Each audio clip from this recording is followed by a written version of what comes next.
Lorsque Peter Drucker, à la fin des années 60, prophétisait l'avènement d'une société de l'information, appuyée sur les technologies justement de l'information et de la communication, il n'imaginait pas encore qu'Internet, à partir des années 90-2000, allait complètement bouleverser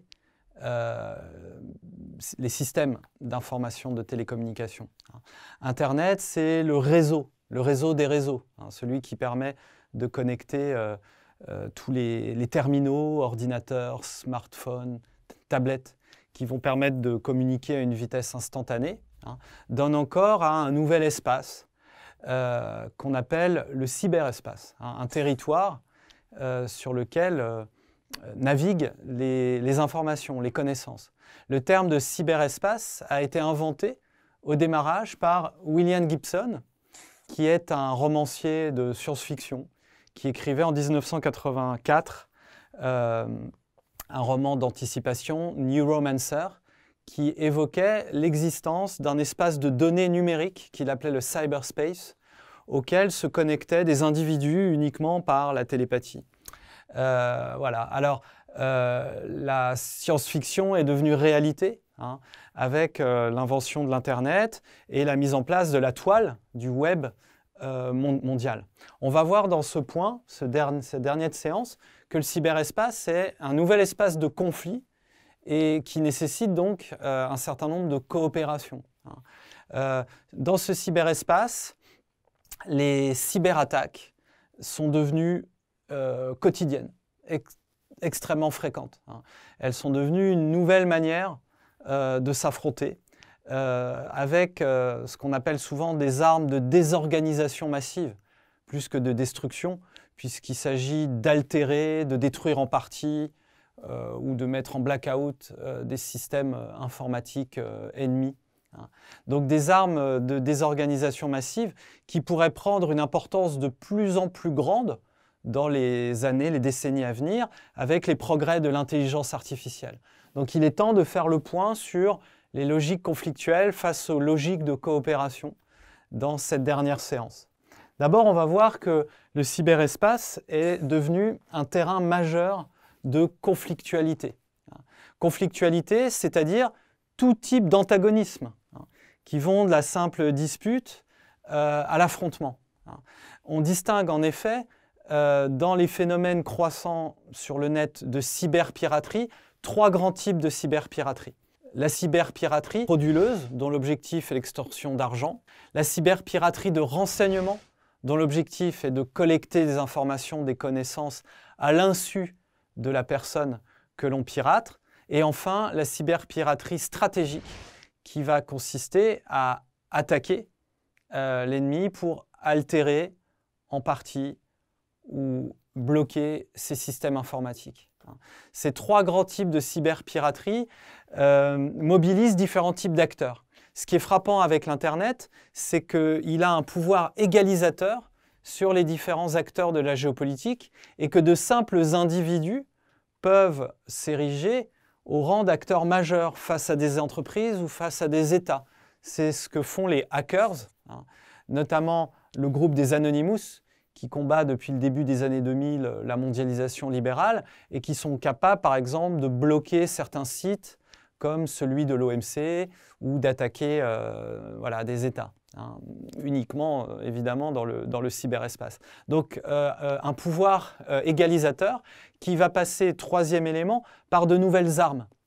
Ces armes, on peut les obtenir dans le web profond ou sombre, le dark web, les darknets, qui permettent par exemple d'accéder à un nouveau type d'armes comme les malwares, qui vont infecter un système, ou des ransomwares, c'est-à-dire des logiciels de rançon qui vont permettre de bloquer le système pour demander un versement de rançon, en général en crypto-monnaie, en bitcoin. Tout est dématérialisé. Ou alors d'accéder à des chevaux de Troie qui vont permettre d'entrer dans les systèmes de manière subreptice, de les espionner sans qu'on s'en rende compte. Les meilleurs hackers sont capables de mettre en réseau des machines, de prendre le contrôle de machines, de les mettre en réseau pour faire des attaques massives. Donc, nouvelles pratiques, nouveaux acteurs, nouvelles armes. Tout ça constitue pour les États une nouvelle frontière stratégique, c'est-à-dire là où va se jouer des enjeux stratégiques militaires d'un nouveau type. Il faut bien voir pour les États que la cyberconflictualité change beaucoup de choses. D'abord, la première chose, c'est que les paramètres stratégiques classiques ne fonctionnent plus. Les cyberattaques, on ne peut pas les anticiper. L'anticipation est plus possible. Les cyberattaques, on ne peut pas les attribuer facilement, parce qu'on peut passer lors d'une attaque par des fausses bannières, des false flags, ou passer par des ordinateurs dont on a pris le contrôle. Donc difficile à anticiper, difficile à attribuer, donc difficile de répliquer à ces attaques, ou de pratiquer la dissuasion. Donc tout ça change complètement les paradigmes géostratégiques pour les États, pour leur armée. Alors les États, deuxième point, ne sont pas uniquement sur la défensive, ils passent aussi à l'attaque. La cyberguerre, cette fois, peut être un moyen d'empêcher une guerre sur le terrain. Par exemple, en 2009-2010, l'envoi du cheval de Troie Stuxnet par les États-Unis et Israël contre l'Iran pour bloquer le programme d'enrichissement de l'uranium pour les bombes atomiques a permis d'éviter des frappes aériennes sur les centrales et donc d'éviter peut-être une escalade vers une guerre sur le terrain. Il n'empêche que l'Iran a voulu contre-attaquer à ce virus Stuxnet, qui est le plus gros virus jamais introduit dans un système informatique, en tentant d'attaquer par exemple les barrages de l'État de New York aux États-Unis, sans succès. Voilà. Donc ce sont des pratiques de plus en plus courantes entre États qui évitent d'en arriver à la dernière extrémité de la guerre. Par exemple, la Russie emploie très fréquemment des cyberattaques qui passent par des hackers, mais qui travaillent pour le gouvernement, contre des pays de son étranger proche récalcitrants pour mener des blackouts. Par exemple, ça a été le cas en Estonie en 2007, en Géorgie en 2008, plus récemment en Ukraine, avec l'affaire de Crimée ou la guerre du Donbass. Donc c'est devenu une guerre quasiment permanente, furtive, à bas bruit, dont on n'entend pas beaucoup parler, mais qui nécessite, troisième élément, de mettre en place de la cyberdéfense. Par exemple, l'OTAN s'est doté d'un département de cyberdéfense dès 2008.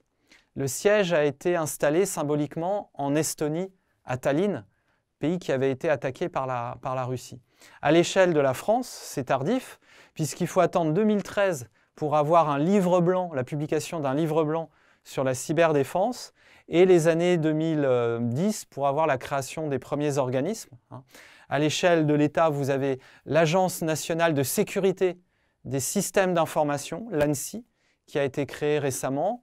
Et puis pour l'armée française, une division de cyberdéfense intégrée à l'armée et la formation de 3000 cybersoldats.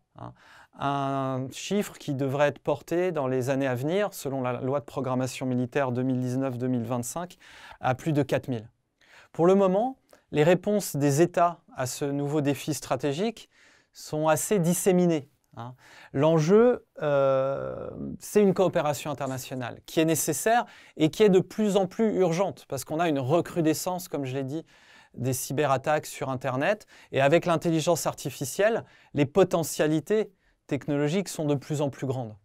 Alors, il faut voir que pour le moment, il n'y a pas grand-chose qui a été fait. En 1998, pourtant, la Russie avait proposé à l'ONU un encadrement, une gouvernance du cyberespace, ce à quoi les Américains avaient répondu non, parce que leur avance était considérable à l'époque et ils ne voulaient pas être bloqués dans leur développement. Donc la proposition russe d'une convention a été, est tombée à l'eau, si vous voulez, et jusqu'à maintenant, c'est plutôt des principes qui ne sont pas inscrits dans le droit international, des principes, des pratiques en fait. Les États essayent de pratiquer la modération, d'éviter des représailles massives pour éviter l'escalade en matière de cyberguerre. Donc voilà, c'est de la pratique, ce n'est pas écrit dans le droit, hein. Une décision importante a toutefois été prise à l'ONU en 2013, celle de soumettre le cyberespace à la Charte des Nations Unies. Donc y appliquer le même droit international que dans le reste des relations internationales. Plus récemment, en 2018, les 20 premières cyberpuissances mondiales se sont entendues sur le principe de faire émerger un gouvernement, une gouvernance internationale de l'Internet, hein, dont on ne voit pas encore complètement les tenants et les aboutissements, c'est en cours d'élaboration. Et ça, je voudrais insister sur un fait important, c'est qu'au démarrage d'Internet, hein, les premiers pionniers de la technologie voulaient un gouvernement sans gouvernement et avaient proclamé une déclaration d'indépendance vis-à-vis des États. Aujourd'hui, on le voit bien, 30 ans après, les États ont réinvesti ce champ-là. L'Union européenne elle-même, de son côté, je terminerai sur ce point, qui est en avance sur l'ONU, hein, parce qu'on est moins de pays et on discute plus vite, a signé et promulgué en 2011 la Convention de Budapest sur la cybercriminalité, donc qui va combattre le crime organisé sur Internet, comme l'Union européenne le combat dans le monde matériel. Finalement, pour conclure, Internet est en train de brouiller les distinctions habituelles entre la paix et la guerre, entre la sécurité intérieure et la sécurité extérieure, entre les différents acteurs stratégiques, hein.